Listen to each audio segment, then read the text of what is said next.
The night my father shook hands with the director of the Columbus Dance Collective and got me quietly removed from their spring showcase, he did it with a smile on his face and a glass of scotch in his hand. That's the part that stayed with me. Not the rage, not the tears I cried in my car afterward. The smile. My name is Chris Fox. In the spring of 2018, I was 23 years old, living in Columbus, Ohio, with a theater arts degree from Ohio State, a burning obsession with contemporary dance, and a last name that opened every door in Franklin County, and then quietly closed it behind me. The Fox family wasn't old money. My father, Gerald Fox, built his wealth the hard way.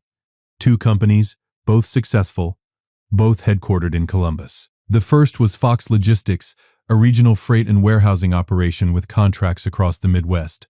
The second was Cedar Point Properties, a commercial real estate firm my mother Donna co-managed. Together, they employed close to 200 people. They sat on boards. They donated to charities. They were photographed at galas. And they had one son. Me. I was supposed to be the heir. That was never a question in our house. It was a given, the way the sky is blue and Ohio winters are miserable. Gerald Fox built 2 companies so that one day Christopher Fox would run them. That was the plan. That had always been the plan. The problem was that nobody asked me. I had been dancing since I was 9 years old. Not casually, not as an extracurricular to round out a college application.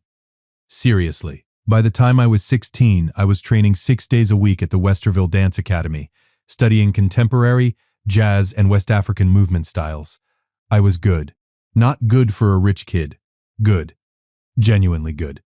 My instructor, Miss Rita Chambers, told my parents when I was 17 that I had professional potential. My father nodded politely, wrote the tuition check, and went back to his phone. I earned my theater arts degree from Ohio State in May 2017 and graduated at 22. My parents attended the ceremony in matching navy. My mother cried, genuinely, warmly. My father took photos. Then, over dinner at a steakhouse on Broad Street, he slid a manila envelope across the table.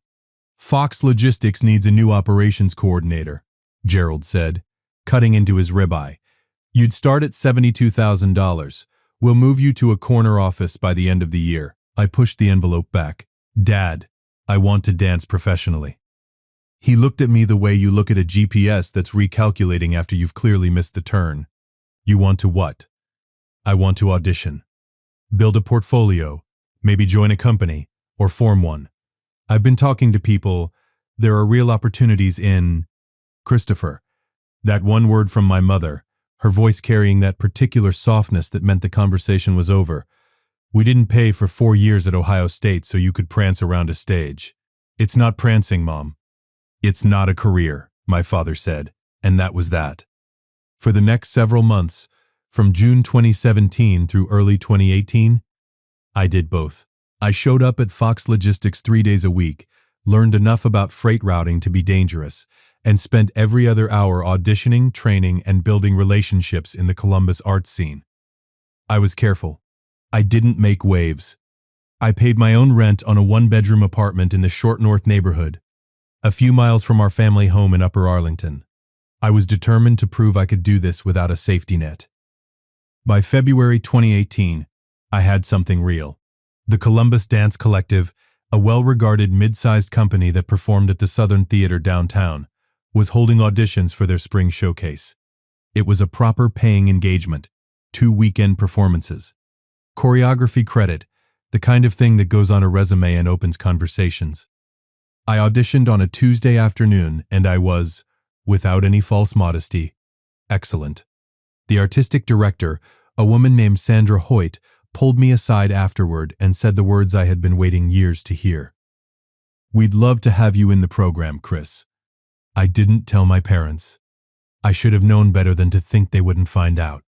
3 days after Sandra's call, my father appeared at my apartment door unannounced.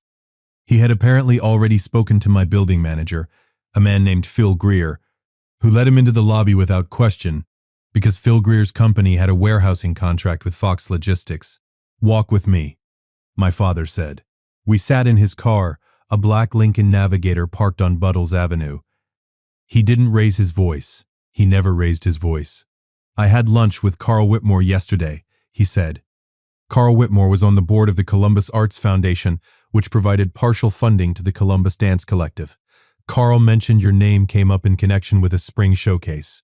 "Dad," I told him there must have been a miscommunication. I stared at him. "You told him what?" "That my son would not be available, that you've accepted a full-time position at Fox Logistics." I was out of that car before he finished the sentence. I called Sandra Hoyt the next morning. Her assistant informed me that due to a change in program funding, my spot in the showcase had been filled.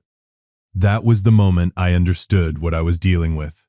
Over the next 4 months, from March through June 2018, I watched it happen 2 more times. A summer intensive workshop at the Wexner Center for the Arts, canceled 2 days after I enrolled. Funding redirected. A paid performance opportunity with an independent choreographer named Derek Walsh. Derek called me himself to apologize, voice tight with discomfort, saying a private sponsor had withdrawn at the last minute. I knew whose phone calls those sponsors had received. I knew whose name carried the weight that made grown adults uncomfortable enough to comply. I didn't yell at my father.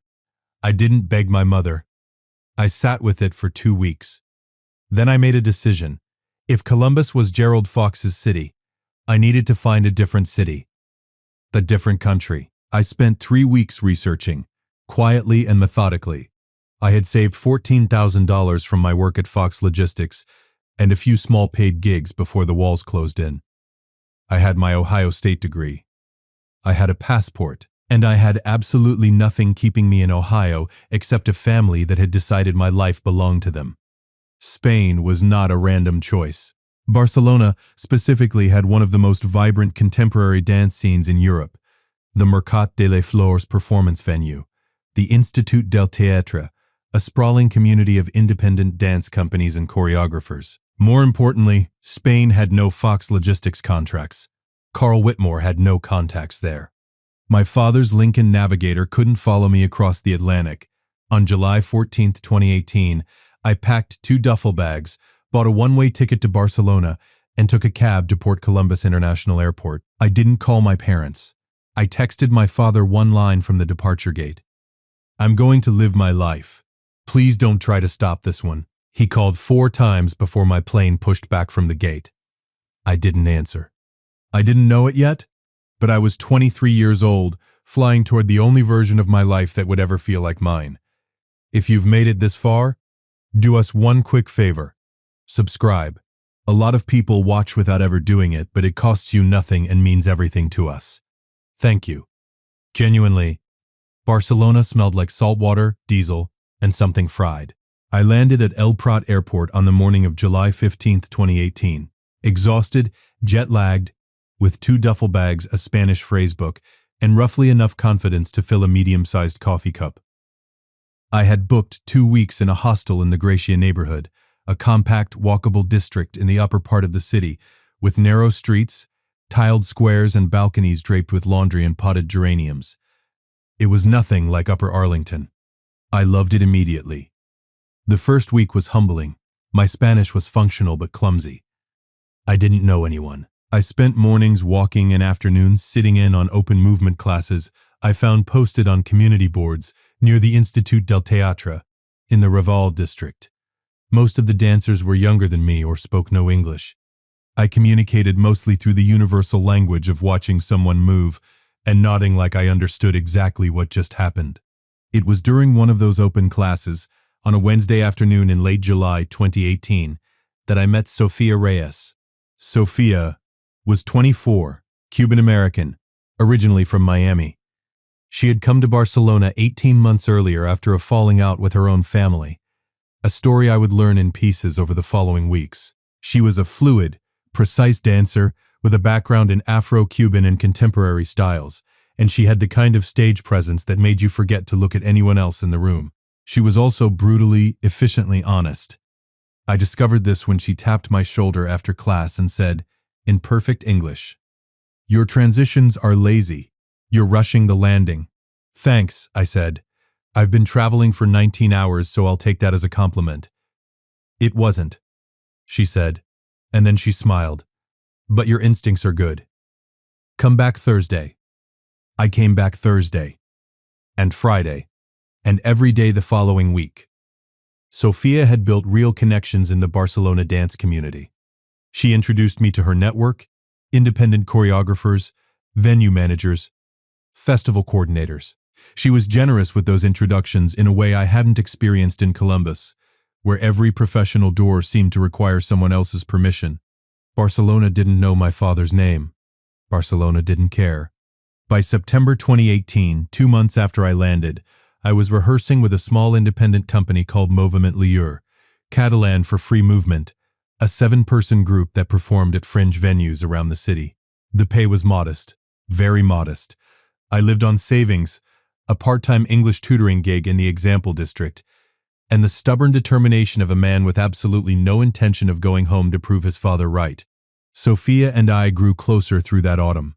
We trained together daily, critiqued each other without mercy, and somewhere around November 2018, sitting on the steps of the Basilica de Santa Maria del Mar after a late rehearsal, sharing a paper bag of roasted chestnuts from a street vendor, I realized the situation had changed.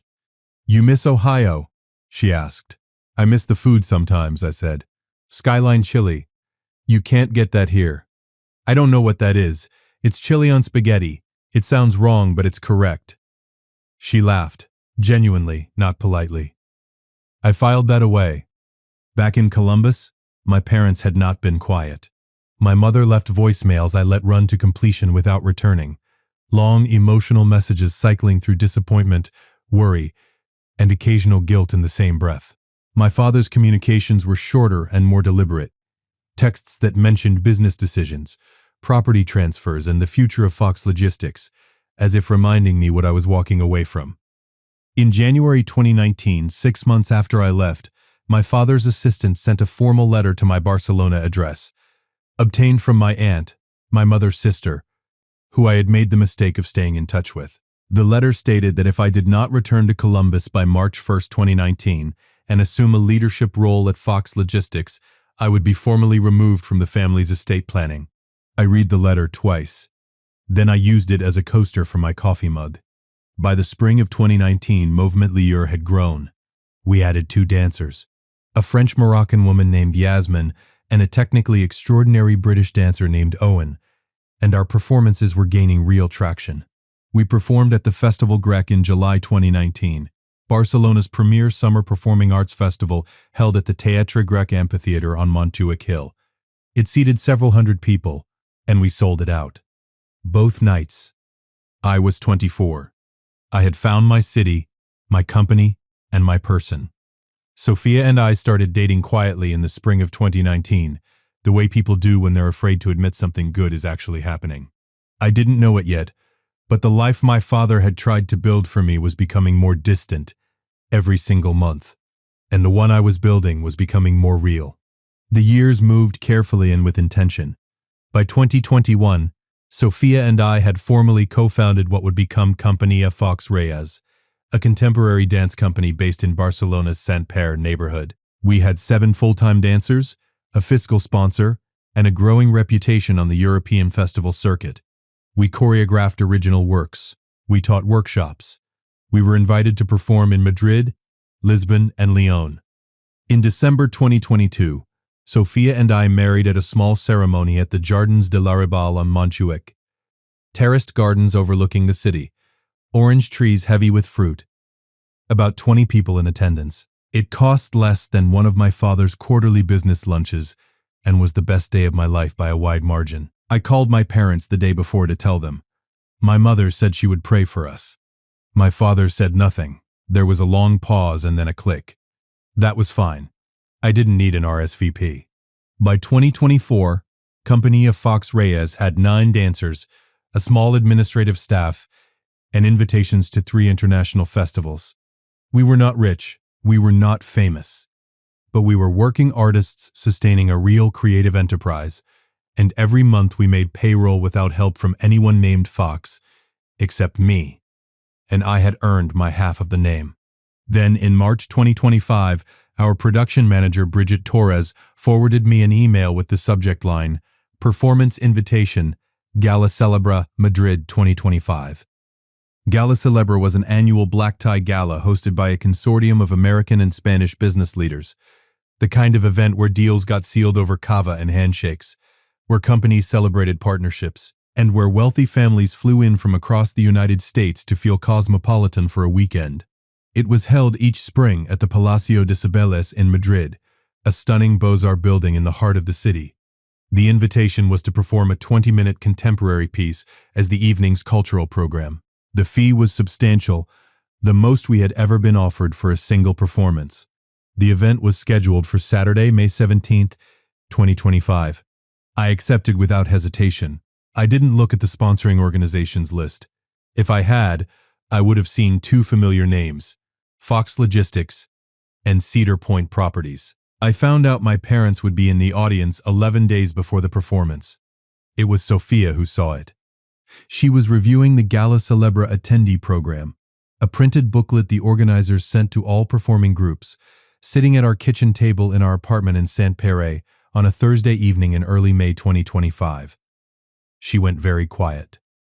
"Chris, yeah, come look at this." I came and looked. There, in the list of corporate sponsors and honored guests attending the gala, were Gerald and Donna Fox of Columbus, Ohio, representing Fox Logistics and Cedar Point Properties. There was a small headshot beside each name. My father, 58 years old, looked older than I remembered, more gray at the temples, heavier around the jaw. My mother looked exactly the same. She had always been the kind of woman who aged with precision, like she had filed paperwork with time itself. I sat down. "Do you want to pull out?" Sophia asked. Not with drama, practically the way she approached everything.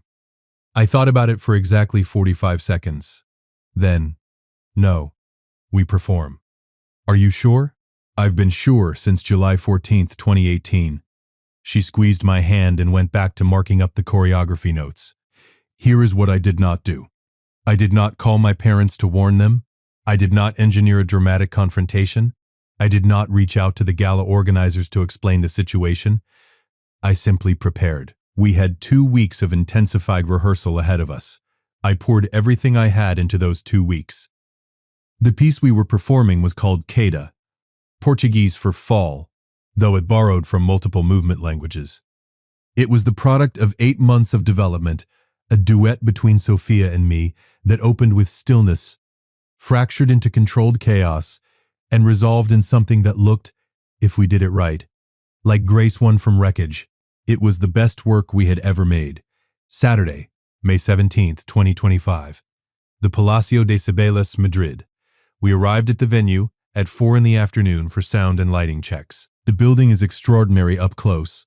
Limestone and granite, arched windows, a central tower that catches the last light of the afternoon like it was designed specifically for that purpose.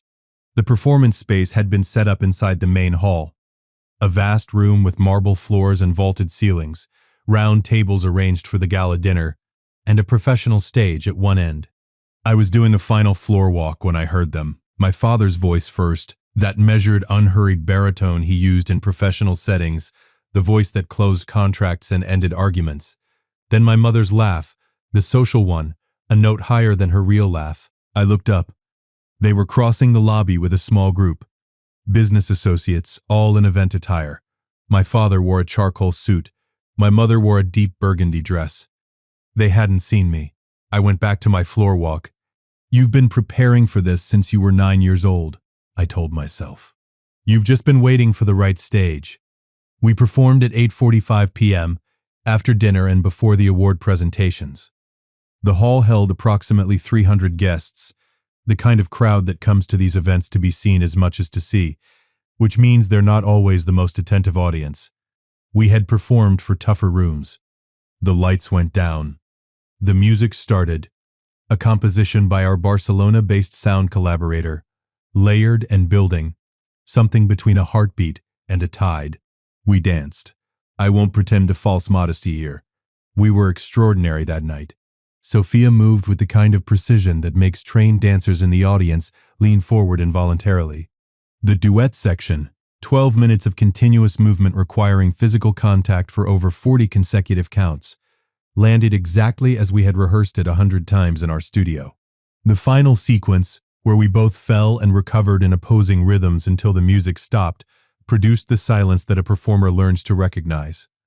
The silence of an audience that forgot to breathe. Then the applause started. Not polite, this is pleasant applause. The kind that begins with one person who can't wait and then pulls everyone in behind it. Someone stood. Then more people. By the time Sophia and I took our second bow, most of the hall was on its feet.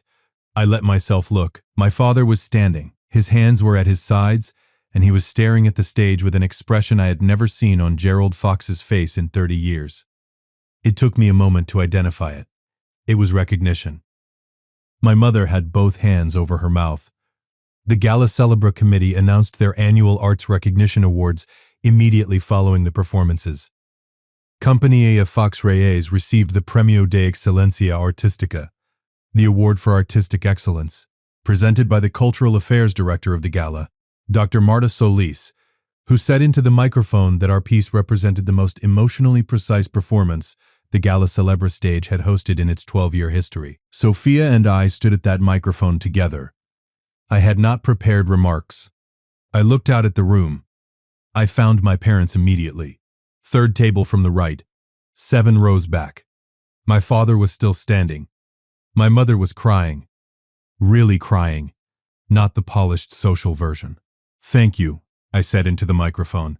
"My wife built this company with me from nothing, in a city that gave us both a second chance, and to anyone who ever told us that what we were doing wasn't a real career, thank you for that too. It made us work harder." I did not look at my parents when I said it. I didn't need to. We were surrounded afterward. Other performers, organizers, guests who wanted to talk and hand us cards. I was deep in a conversation with a festival director from Seville when I felt a hand on my shoulder. My father. Up close. The years showed. He looked tired in a way that had nothing to do with jet lag. There was a subtle deflation in his posture, a careful way of holding himself that I didn't recognize from the man who used to slide manila envelopes across restaurant tables. "Chris," he said. My mother appeared at his elbow. Her eyes were still wet. "That was—" My father stopped. Started again. I didn't know." "Gerald," my mother said quietly. Then to me, "We owe you an apology. Both of us. A real one. Not a phone call. We owe you that in person." Sophia had appeared at my side without me noticing. She had a talent for that. She looked at my parents with the calm, steady gaze of someone who knew exactly what these two people had cost us and had decided to let me handle it. I took a breath. Then I introduced them. "Mom, Dad, this is Sophia Fox, my wife, my co-director, the reason this company exists." My mother reached out and took Sophia's hands in both of hers. "I've wanted to meet you for a long time.